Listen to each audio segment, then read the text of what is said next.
El gobernador árabe de la provincia de África, llamado Musa ben Nusayr, recibió del califa de Damasco autorización para invadir la península ibérica, que se encontraba debilitada por una guerra civil entre los partidarios de los hijos de Bitiza, que defendían una monarquía hereditaria, y los de don Rodrigo, que entendían que debía ser electiva. Encomendó esta tarea a Tarik ben Ziyad, quien derrotaría a don Rodrigo en la batalla del río Guadalete en el año 711. Para facilitar esta misión, Musa estableció acuerdos con los hijos de Bitiza y con algunos nobles godos, como el conde Julián, que les ayudaría a pasar el estrecho de Gibraltar, o el conde Teodomiro, que se obligaba a pagarles un tributo a cambio de seguir gobernando su territorio, que estaba establecido en la actual provincia de Murcia. Tras el éxito de la invasión, los hijos de Bitiza conservaron el gobierno de sus respectivos territorios. Olmundo, al norte de las actuales provincias de Huelva y Almería, en lo que sería la Cora de Firris, que es el equivalente árabe de una provincia actual, y Ardabasto, sobre el territorio de la Cora Fas al-Balud, al norte de la provincia de Córdoba.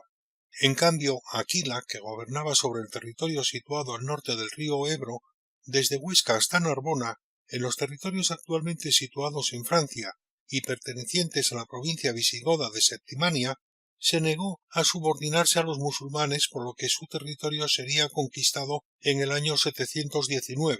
Aquila llegaría a acuñar moneda en 3 ocasiones distintas, por lo que se le suele considerar el continuador del reino visigodo.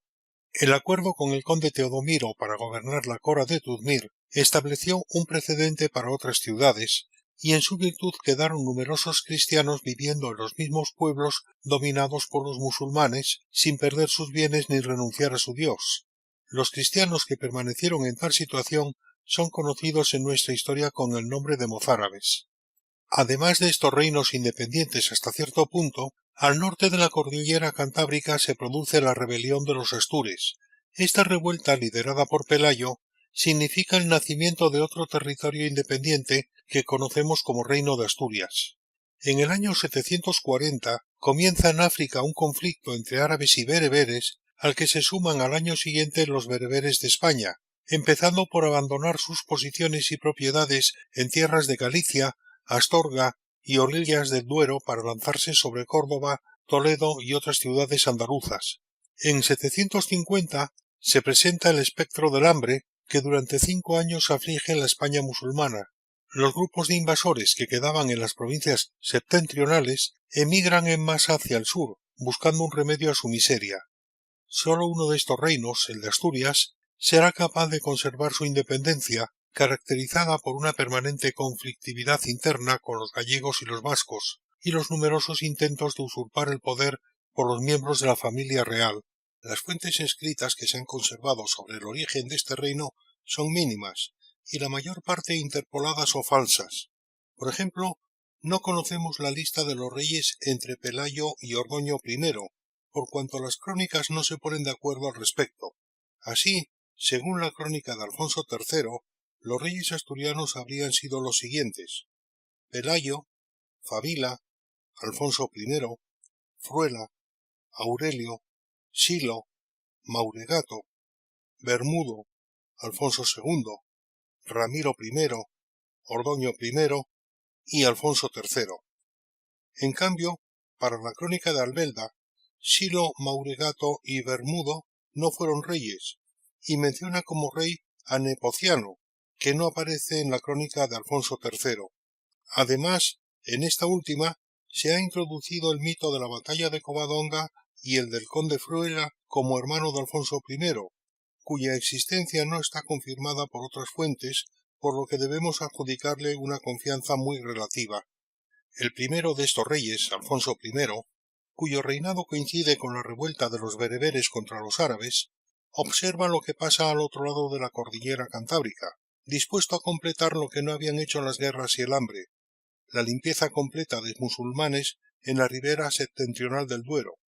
Con su apoyo, los cristianos de Galicia expulsan a los musulmanes que intentan sostenerse en los valles de León y Astorga, pero Alfonso los acosa y los empuja al otro lado de la sierra de Gredos hasta las llanuras de Coria y Mérida en Extremadura. Alfonso no tenía ni hombres ni medios para ocupar, colonizar y defender aquellas regiones de las cuales había arrojado a los musulmanes, y esto le obligó a crear entre sus pequeños dominios y Al-Ándalus una tierra de nadie de centenares de kilómetros. La actividad de los inmediatos sucesores de Alfonso I, Fruela I, Aurelio, Silo, Mauregato y Bermudo I, se reduce a reprimir sublevaciones en Galicia y otros puntos y a luchar con los nobles que se oponían resueltamente a que la corona se hiciera hereditaria, siendo ellos los que eligen e imponen reyes. Será Alfonso II quien haga frente a los musulmanes, recogiendo botín y prisioneros en sus batallas. A raíz de estas expediciones, se le unieron muchos cristianos llamados mozárabes, que sirvieron para repoblar las tierras del norte.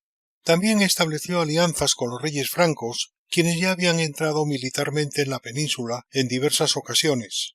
Y también será este rey quien se dedique a organizar el país, estableciendo la religión trinitaria católica, fijando la corte en Oviedo, fundando poblaciones, facilitando la venida de pobladores y restableciendo los ritos visigodos caídos en desuso. En su tiempo fue hallado el sepulcro y cuerpo del apóstol Santiago. Para visitar el mismo se organizaron peregrinaciones desde todos los lugares del mundo hacia lo que hoy conocemos como Santiago de Compostela, produciéndose así una corriente de influencias ideológicas y culturales que pesaron mucho en las costumbres del reino de Asturias. La propiedad del terreno tuvo tres diferentes categorías, a saber, tierras alodiales, beneficiarias y tributarias. Las primeras, debidas solo a Dios y a la espada, eran puramente individuales y podían ser vendidas o arrendadas libremente a voluntad de su dueño, y sobre ellas no pesaba otra carga que el servicio militar, por lo cual todos los alodios vinieron a manos de los grandes señores y de la Iglesia. Las beneficiarias eran cedidas por el señor alodial a sus servidores mediante alguna carga y con la obligación de seguirle a la guerra, y las tributarias eran aquellas que pagaban algún canon al rey para que cediese el dominio útil o para que las defendiese, o también para que no las usurpase. Estas relaciones entre el señor y el cultivador de la tierra constituyen el feudalismo.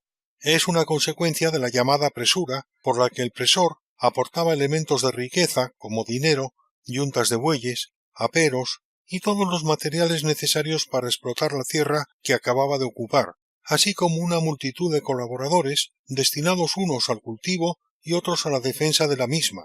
No era una acción militar, sino una ocupación que traía consigo la defensa a mano armada de las presuras hechas contra el ataque enemigo, alarmado por aquella progresión incesante. La sociedad se componía de cuatro estamentos o clases sociales: los nobles, de los que acabamos de hablar, el clero, los hidalgos y los agricultores.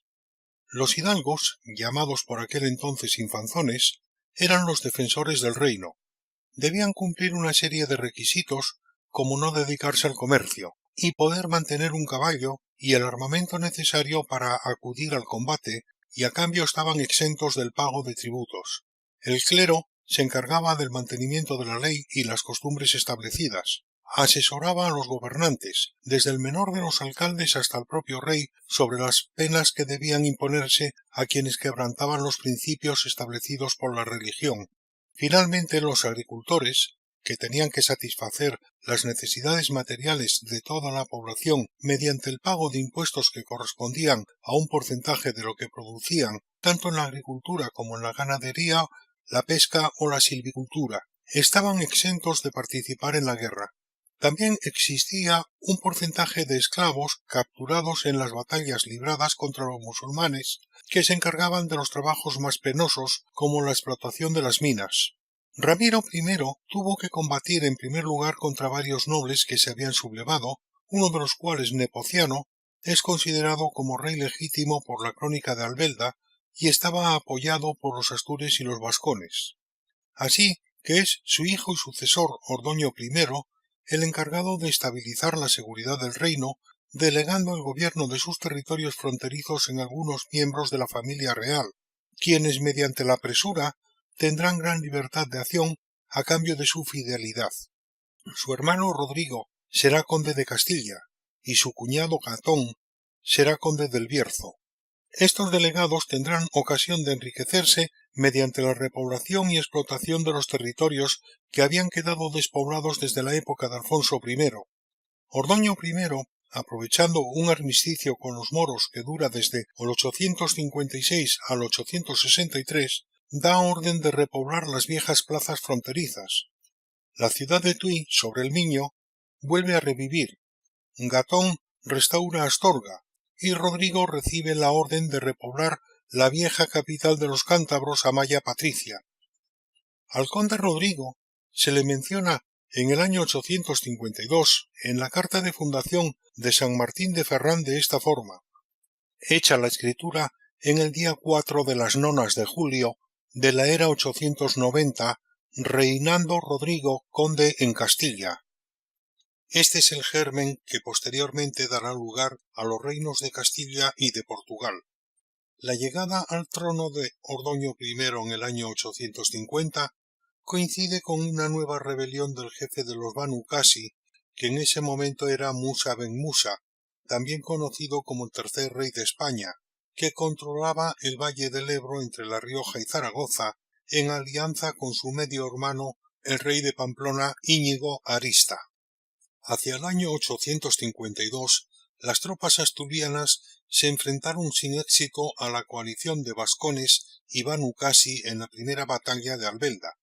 7 años después, en el 859, los vikingos llegan a Pamplona, secuestran al nuevo rey García Íñiguez y le imponen una fuerte suma para dejarlo en libertad. La astucia política de Ordoño I le lleva a pagar el rescate exigido, estableciendo una alianza entre Asturias y Pamplona que será rubricada con el matrimonio de Leodegundia, hija de Ordoño, con García. Debido a los problemas internos de los cordobeses y el cambio de actitud de los pamploneses, el único enemigo de Ordoño fue el caudillo de los Banu Qasi, Musa ben Musa, quien se encontraba en continua rebelión contra Córdoba y estaba fortaleciendo la guarnición militar de Albelda, lo que suponía una amenaza sobre los dominios orientales del reino asturiano. Tras una dura lucha, los asturianos consiguen conquistar y arrasar la fortaleza. Además, Ordoño I aprovecha para saquear la zona comprendida entre Salamanca y Coria sin conservar el territorio. Al morir su padre, Alfonso estaba ausente de Oviedo. Su ausencia fue aprovechada por un magnate gallego llamado Froilán Bermúdez, que se apodera del Palacio Real y se proclama sucesor de Pelayo. Alfonso tuvo que huir a tierras castellanas para buscar la protección de su tío, el conde Rodrigo, que estaba rechazando una nueva incursión cordobesa.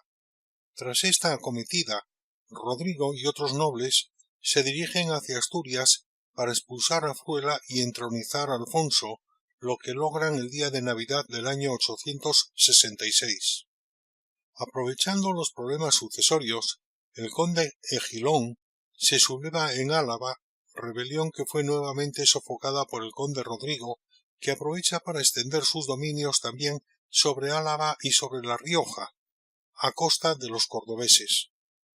A su muerte, en el año 873, los castellanos han conquistado la fortaleza de Pancorbo y los alaveses la de Cellórigo, que habían sido fortalezas musulmanas.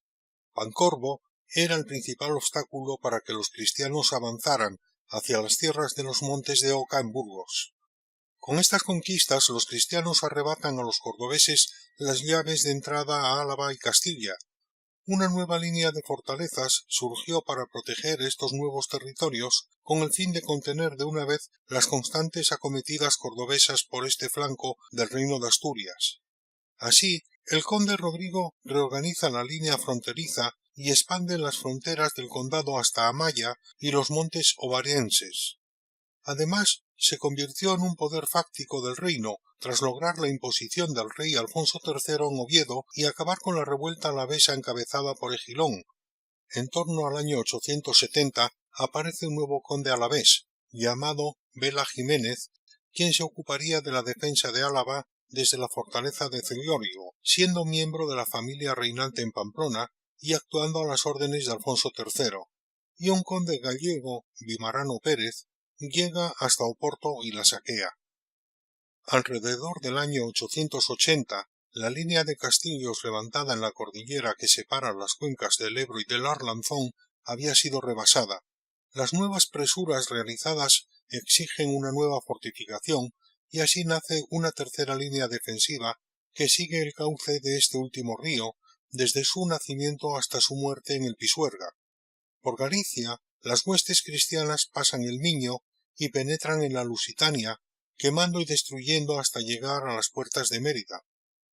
En el 885 se revela en Galicia el conde Hermenegildo Pérez, hijo de Pedro Teón, que había asesorado al rey en los días de su adolescencia, y que en el 866 aparece como el hombre de confianza al lado del conde Rodrigo, así como Sarracino Gatónez, hijo del conde Gatón, repoblador de Astorga.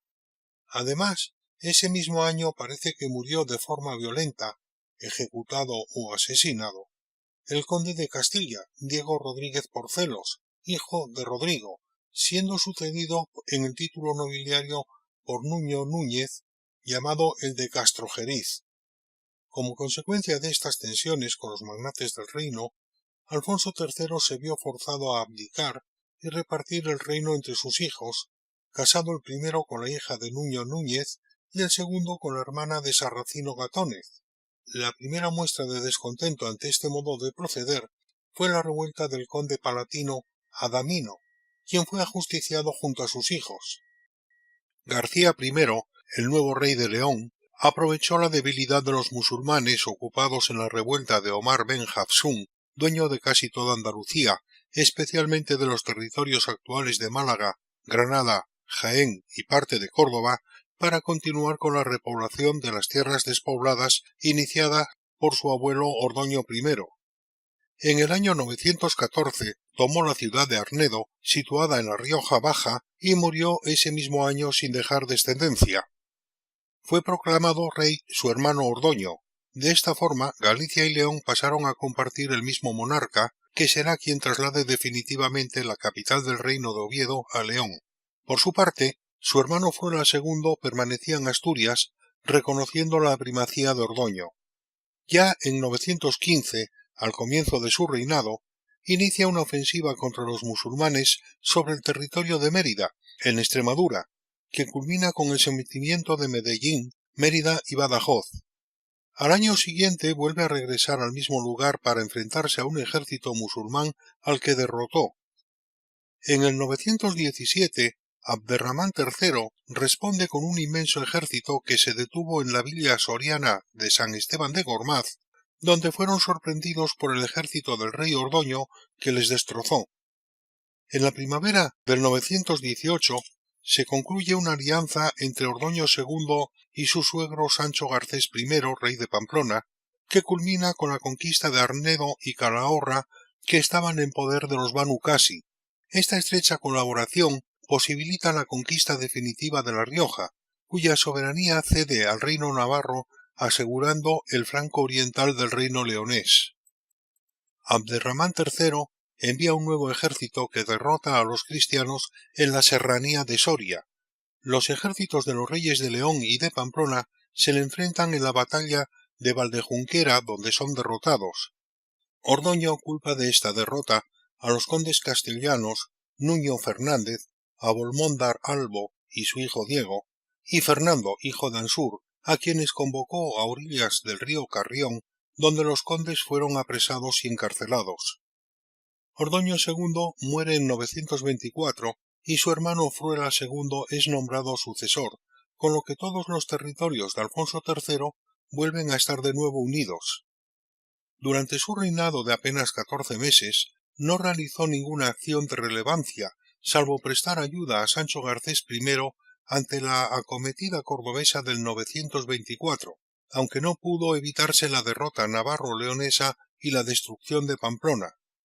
Fruela II moría en 925 a causa de la lepra que contrajo. Para justificar más tarde su independencia, en Castilla se gestó una leyenda basada en un mito navarro y recogida por el obispo Lucas de Tuy, que pasamos a comentar, aunque actualmente es unánime la opinión de que los jueces Nuño Rasura y Laín Calvo son dos personajes inventados varios siglos después de los hechos que narra la leyenda.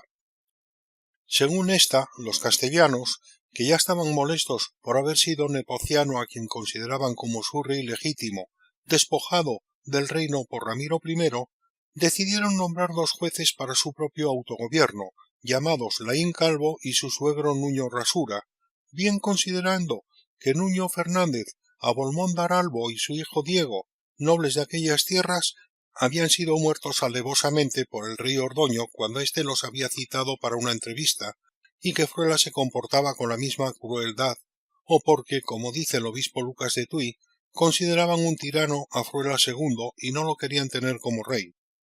Estos jueces no debían fallar en función de ningún texto legal, sino simplemente basándose en los usos y costumbres de la zona, en el llamado juicio del albedrío, que supone, sin duda, un enfrentamiento con la monarquía leonesa. Y hasta aquí la leyenda. El hijo de Fruela II, Alfonso Froilaz, consiguió ser rey de León, aunque no duró ni un año al frente del reino porque los hijos de Ordoño II consiguieron despojarle del trono, debiendo refugiarse en Galicia, donde se convirtió en su rey, separando de nuevo a Galicia de la corona de León, por lo que pronto se produjo una guerra civil entre los hijos de Ordoño II, Sancho, Alfonso y Ramiro, apoyados por Sancho Garcés I de Navarra y los magnates gallegos. Alfonso Froilaz estaba apoyado por la nobleza astur. Al poco tiempo fue expulsado del trono por Sancho Ordóñez, que tomó para sí el título de rey de Galicia. Tras estos hechos, llegó al trono Alfonso IV de León, que recuperará en el 929 a Galicia para la corona leonesa, sin que hubiese oposición a ello por parte de los gallegos. Pese a ello, Alfonso IV abdicará de la misma en favor de su hermano Ramiro. Por consiguiente, se repartió otra vez el reino. A Alfonso le correspondió el territorio constituido por las 2 grandes provincias de León y Castilla, y a Ramiro el viejo reino de Galicia y la parte inferior de las tierras de Lusitania en torno a Viseo y Coimbra.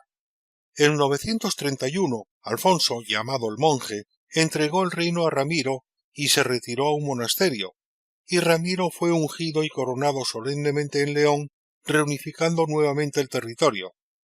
Surgió entonces una inesperada guerra civil, ya que Alfonso, que no se había adaptado a la vida religiosa, se volvió a proclamar rey en Simancas y se sublevó contra su hermano el rey Ramiro II.